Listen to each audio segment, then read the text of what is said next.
अन्य खबरों पर नजर કરીએ જ્યાં મિલકત દસ્તાવેજની નોંધણીમાં સરકારે મહત્વપૂર્ણ નિર્ણય જાહેર કર્યો છે। દસ્તાવેજ વેચાણ દરમિયાન 2 લાખ કે તેથી વધુ રોકડ રકમ લખેલી હશે તો આઈટી વિભાગ તપાસ કરશે। માહિતી છુપાવનારા અધિકારીઓ સામે શિક્ષાત્મક કાર્યવાહીની વિગતો સામે આવી રહી છે। નોંધણી સહ નિરીક્ષકે આ પરિપત્ર જાહેર કર્યો છે, જેમાં દસ્તાવેજોની નોંધણીમાં બ્લેકમાં થતા વ્યવહારો અટકાવવા માટે આ નિર્ણય લેવામાં આવ્યો છે।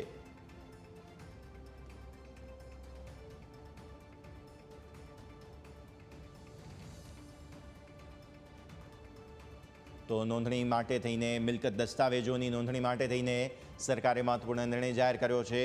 એવી ઘણી વિગતો પણ પહેલાં સામે આવેલી હતી કે રાજ્યનો મહેસૂલ વિભાગ અને જે ખાસ કહી શકાય કે આ પ્રકારની જે નોંધણીવાળો વિભાગ છે ત્યાં જે થતું કૌભાંડ છે અથવા તો કહો કે ભ્રષ્ટાચાર છે તેને રોકવા માટે આ પ્રકારે નિર્ણય લેવામાં આવ્યો છે તથા બ્લેકમાં થતા જે વ્યવહારો છે તેને રોકવા માટે આ નિર્ણય લેવામાં આવ્યો છે।